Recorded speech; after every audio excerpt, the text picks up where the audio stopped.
supposed to say something that adds value. I want to start off giving credit where actually credit is due. You heard a lot about who started Shining Through, but I want to acknowledge the following individuals. Joshua, Noah, Anthony, Matthew, Philip. And just in case you're thinking I'm talking about biblical people, I want to add in Freddie. As far as I know, there's not a Saint Freddie, although I think there should be. So I want to acknowledge these young men because they are why we are here today. Every year after Joel says really nice things about me, which some of them are true, I climb these stairs, I get into this panic mode, and I tell my friends all the time about when I'm about to give a speech that I get a little antsy and nervous about what to say because I don't really prepare for it. And their comments to me most of the time is, "Oh, Freddie, it's easy for you. It's, you're passionate about this topic. You got a passion for Shining Through."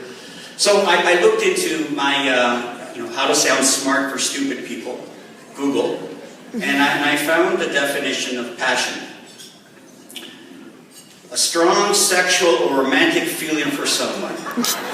I don't think that's why we're here tonight. Although that would be one hell of a fundraiser. Second definition, a strong feeling of enthusiasm or excitement for something or about doing something. Most of you know that Rosanna and I are the parents of Freddie. Freddie was one of the first kids to Shine Through, the first graduate to Shine Through. What you probably don't know is Freddie was born with congenital heart disease. So by the tender age of 15 months, he had undergone 1 emergency procedure, 2 open heart surgeries. The thing about congenital heart disease, though, is that there was some kind of certainty. We were at Sick Kids Hospital. There was a team of cardiologists. There was a plan. There was a focus. There was a direction. We knew what was going to happen. You knew it was going to get done. The second operation didn't go very well, and he was in intensive care for 5.5 months. During that time, his lungs didn't work, so he was breathing from a machine. His stomach stopped working, so he was feeding from a machine. His kidneys stopped working for a while. At one point in time, he got such a high fever that they thought he had leukemia. But what Rosanna and I witnessed during that time period was this level of commitment and dedication and enthusiasm by a team of doctors and nurses and administrator people there that went completely out of their way to make sure our son's needs were taken care of. We were so overwhelmed with the passion that these people had to keep our son alive. To the point where Rosanna and I used to say, when Freddie grows up, he's going to be a cardiologist. And he would marry Salma Hayek's daughter. Yeah, I threw that in. But leaving Sick Kids Hospital, I can say for a fact that Hospital for Sick Children saved my son's life. Unbeknownst to us, though, the spectrum of autism was just around the corner. And about 1.5 years or so later, Freddie was diagnosed with autism. Unlike the heart problem, there was no certainty. There was no guideline. There was no path. It was a labyrinth of information. We had no idea what to do. And like that, the life that Sick Kids saved, for us, was taken away from him. Fortuitously enough, though, this autism diagnosis put on a path where we got to meet 4 other families, 4 other gentlemen who had similar diagnoses and similar challenges as us. As a result, Shining Through was formed. Once I met John DiBartolo, Umberto Martini, Val Girardi, and Ted Leader. Shining Through was formed we had a vested interest to do so because we had the needs of our sons to take care of. Truth be told, we created the canvas. We just created the canvas. But the picture, the color, the true art was created by the incredible staff that we have at Shine Through. Again, headed up by Sherry Bartman and her incredible, talented team of instructors, our administrative staff as well. The long hours, the dedication, the passion that they showed towards our kids. Take these children who can barely sit still, can barely speak, and change their lives. Modify their behavior, taught them how to read, taught them how to write, taught them things. So it was their passion that actually made Shining Through what it is today. A leader in the industry. Shining Through is one of the best known facilities for kids with autism in Ontario. To the point now where we have 3 locations. What started out in a basement facility in Newmarket ended up being our flagship location in Woodbridge, our second location in Beecroft, Young and Beecroft, and our third location, which is a joint venture in Streetsville with the Streetsville Private School, where we do kind of a funneling program with kids with autism in the area that allow them to move into the classroom there. It's a phenomenal program. And again, we owe that to the passion of the people that brought Shining Through where it is today. Sick Kids Hospital saved my son. Shining Through gave my son a life.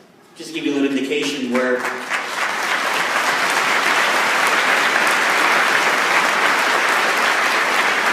Freddie left Shining Through in 2006, the first graduate, and he went on to do high school. So he finished 6 years of high school. Granted, he was in a special needs program, but he was able to assimilate. He was able to stay in there, and he was able to learn along with his peers and socialize with other kids, normal kids, so to speak. More importantly, Freddie recently acquired a volunteer working position at our local Longo store at Clarence and Rutherford. I just happened to approach the general manager, told him who I was, told him about my son, sat down, had a meeting with him. He met with him. We met with their HR team. It took a while, but we got there. The importance about this is not so much that they took him in, which is a phenomenal thing, and we're very, very grateful for it, is that they took him in without me having to hire a shadow. He's completely unsupported in there.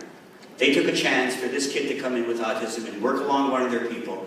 And it's just huge for somebody with autism, with autistic child, to be given that opportunity. I sound like Chris Rock. All we want is an opportunity.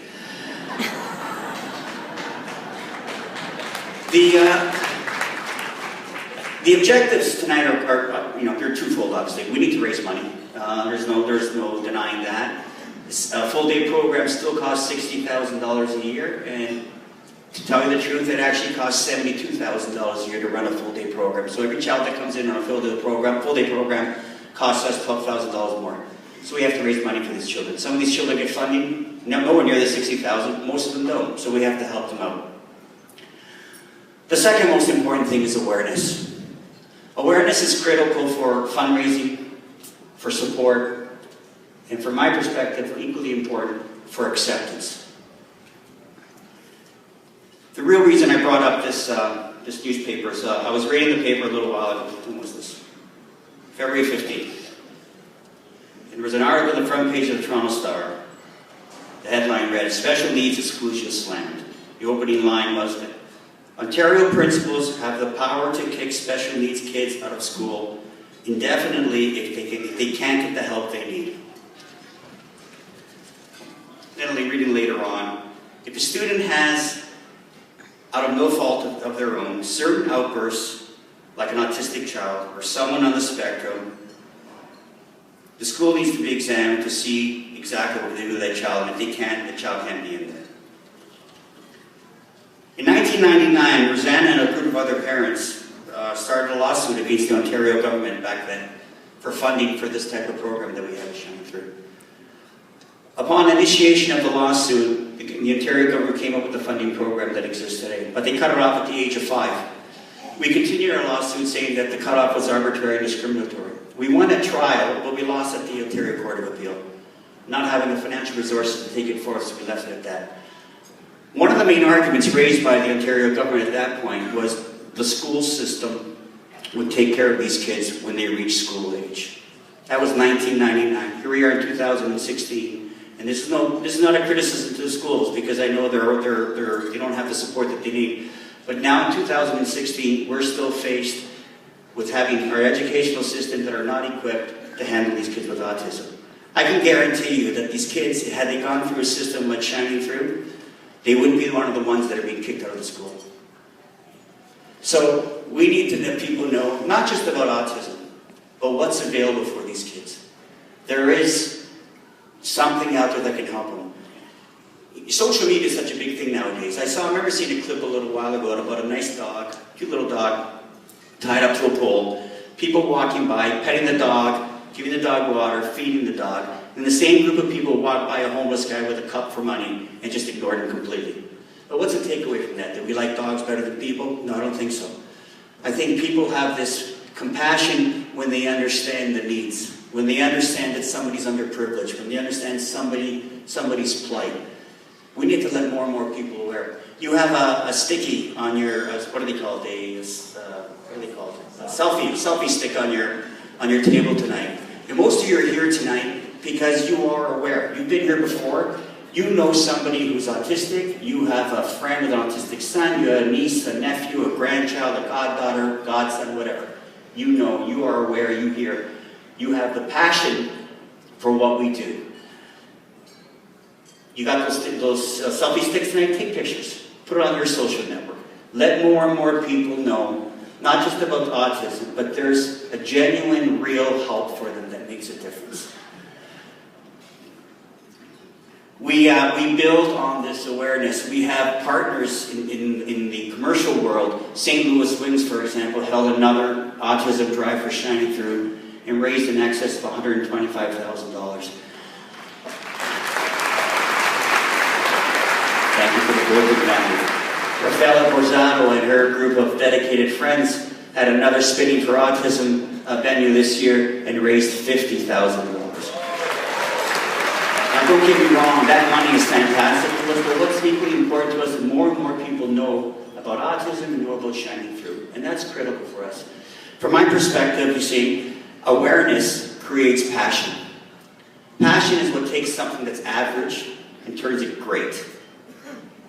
Passion, from my perspective, is infectious and contagious, and we rely on it. So spread the word, let people know what we do, continue the passion that you have for Shining Through, and have fun tonight.